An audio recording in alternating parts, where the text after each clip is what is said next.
In today's video, I'm gonna be talking you through my top 20 mom hacks that I use on a weekly basis that are pretty much sanity savers in my world.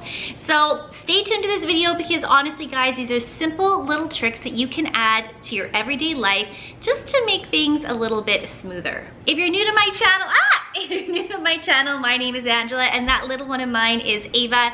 She is 4 years old. And I like to do videos on all things about motherhood, family, and lifestyle. So I would love it if you would click that subscribe button. Also, don't forget to hit that notification bell. All right, let's get into my top 20 tips that are my mom hacks. So I have them all written on my phone. Tip number 1 is to divide your laundry up throughout the week. I don't like doing laundry. Well, actually, I like doing laundry. I don't like folding and putting my laundry away.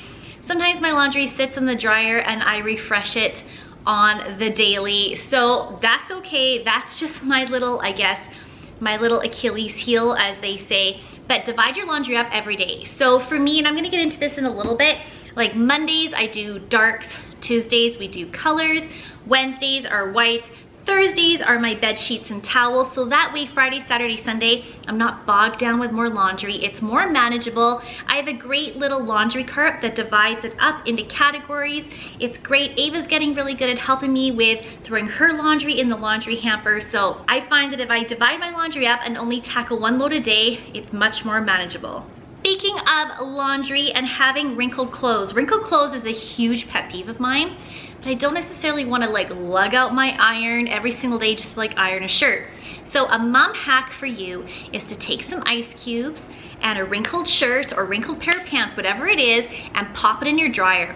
The ice cubes will melt and it'll steam your clothes and bring them back to life. So that is my mom hack and I use that every single day. Okay. Tip number 3 is to give your little one choices.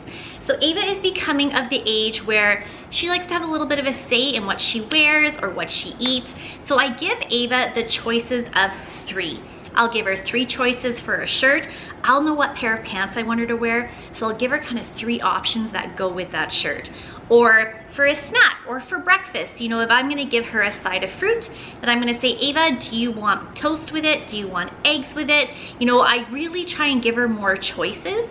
So she's becoming more independent. I'm starting to get to know what she likes. She's starting to identify what she likes, and then it's less temper tantrums. So give your little one choices of 3, but then really you're having a little bit of control as well over this situation, and you're able to manage what you want them to wear or what you want them to eat as well. Tip number 4, there is nothing worse than soggy lettuce or brown lettuce or mush in your vegetable or your air crisper drawer in your fridge. So what I've started to do is when I bring my produce home, especially if it's like lettuce or bag lettuce, or you know, you can get like tubs of spinach, what I always do is I lay a paper towel in with my lettuce or my spinach, and I find that the paper towel will then absorb the moisture, and then my lettuce and my produce have a much longer shelf life. I hate going into a bagged salad and then the bottom's all brown and gross. Oh, I hate that. So quick little tip, easy tip, pop in a paper towel. Along the lines of meal prepping and produce, when I'm cutting up my carrots and celery, I like to snack on those throughout the week. I actually store them in an airtight Tupperware with water. The water actually keeps your carrots and celery much crisper. You know, sometimes celery gets really sad, then it just gets really bendy and weird and mushy and gross. Again, mushy, I don't like mushy vegetables. So if I store my carrots and my celery in water, obviously I replenish the water and I wash them down and change out the water like probably twice a week, then everything stays much crisper and fresher. So that's a good mom tip for you. Tip number 6, and I've actually talked about this quite often in recent videos, so I will maybe put a playlist down here for you, is make a weekly cleaning schedule. Now, I don't always stick to this, especially if I'm getting bogged down with work and I'm feeling stressed, but a weekly cleaning schedule really does help. So I have a video already done on what my weekly cleaning schedule is, or how to make your own to make it suitable for your own life. But this weekly cleaning schedule helps me out so much. So Mondays, I focus on bathroom. It's kind of the same idea as my laundry. Monday, I focus on bathrooms. Tuesday is kind of like my living room, mirrors, dusting, polish. Wednesday's the kitchen, Thursday's the bathrooms, Fridays are my floors and a general like sanitize, and then Saturdays are miscellaneous like cleaning out my car, which I need to do. Good reminder. So make a cleaning schedule for yourself. I promise you, it'll change your life. Tip number 7 is to go to the dollar store, get a shower caddy or a little plastic bin and have that as your catch-all in your car. So especially with little ones, you have snacks at the ready, hand sanitizer, wipes, a change of clothes, paper towel, you name it. But you don't want that all over your car, in the pockets of your car. So what I do in my car is I keep my shower caddy in between the 2 seats. So if Ava wants something, she can reach down and grab it. It really helps keep my car cleaner and more organized. Tip number 8 is to set a timer when you want your little one to know that we're gonna wrap up an activity. I don't know about you, especially if we're outside and I'm gonna tell Ava, okay, it's time to come inside. I'm teetering on the edge of a meltdown because she loves outside. She doesn't want to stop her activities. But what I do is I take my phone, I go to the timer and I let her press the start button. And then she's actually really good at saying, oh, the timer went off. Okay, it's time to come inside.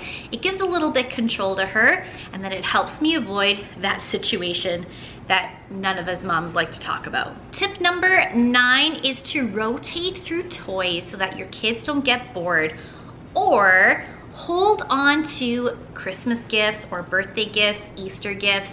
It's amazing, you know, especially Ava just had her birthday in April, so she got so many gifts. But then what I do is I leave out a few that are really special to her, and then the rest, I'll pop them in the closet. Then for the next few months, she can go pick out a new toy, and it's like it's her birthday all over again. I like to recycle and go through stages with toys instead of just having everything out all the time, because then you hear that inevitable, Mom, I'm bored. Ugh. Gosh, she has no excuse to get bored. I love this system, especially after birthdays and Christmases. So keep those presents to the side because it's a cute and easy little mom hack. Speaking of temper tantrums, now Ava has never really experienced temper tantrums until this year, and she's 4. I guess it's just our term. Now her temper tantrums are rare and few and far in between. So when she does have one, it is shocking for Mirek and I, because we're like, who is this child? Now there are so many advice columns, mommy blogs on the web to tell you how to deal with temper tantrums.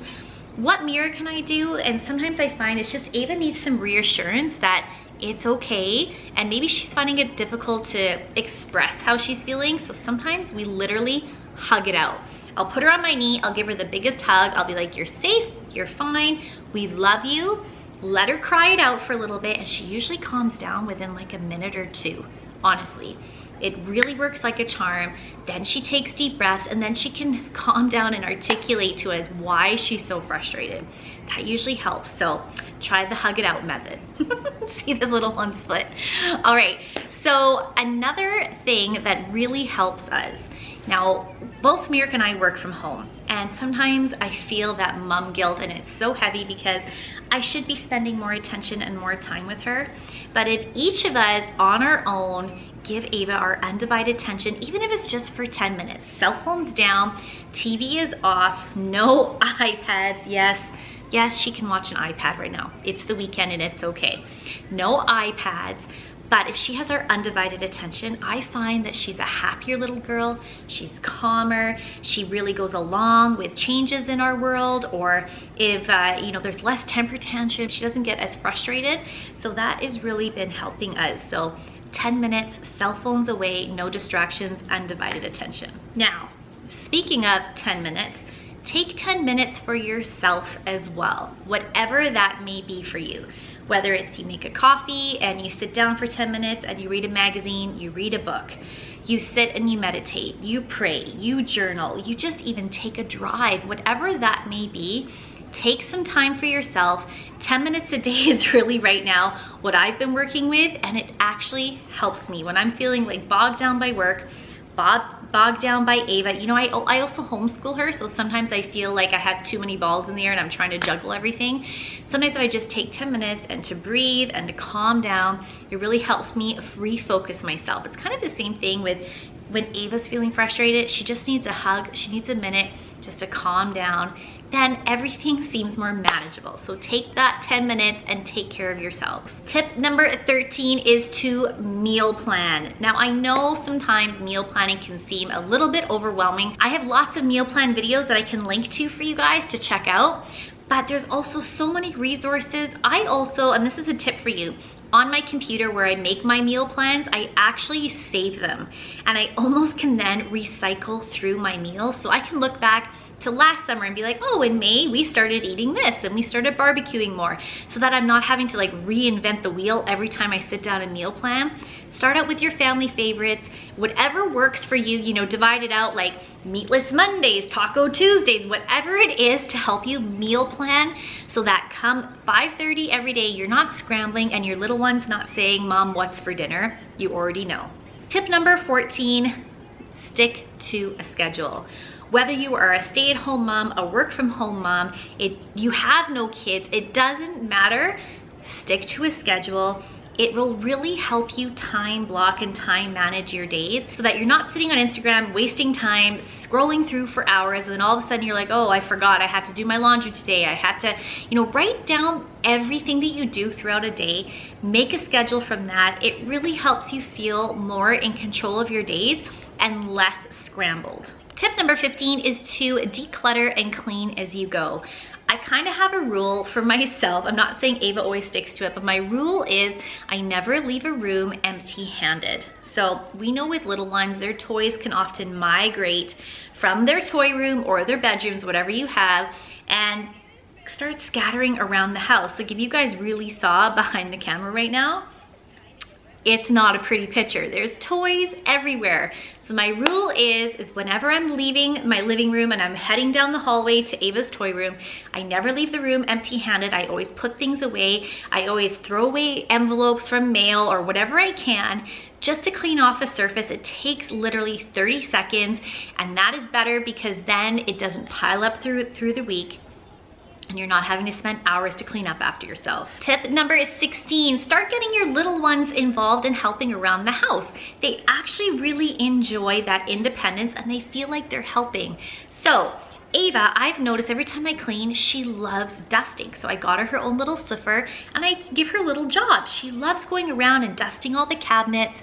She likes feeding Buster Brown. So I'm actually gonna do a separate video on exactly what chores my little one does, but start getting your little ones involved around the house because it'll give them independence and it makes them take accountability and responsibility for keeping their things clean and organized. Tip number 17 is to play with your kids. You know, not everybody likes to play with their kids. I get it. You know, hour or two of playing with Barbie dolls or Peppa Pig, I'm done.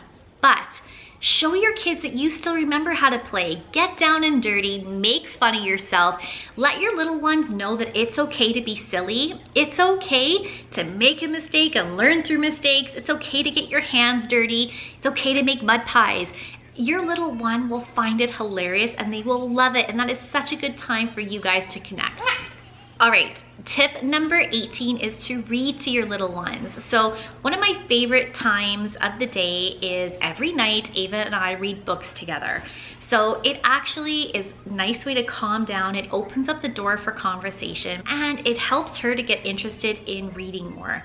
So one of her favorite things to do for quiet time is to literally lay on her bed with a stack of books and she goes through them and she's starting to be able to identify some words and really tell stories even through the pictures, but it is such a lovely way to end out our day. It's my favorite time, so read to your little ones. Tip number 19 is to make sure your little ones hear you say sorry as well.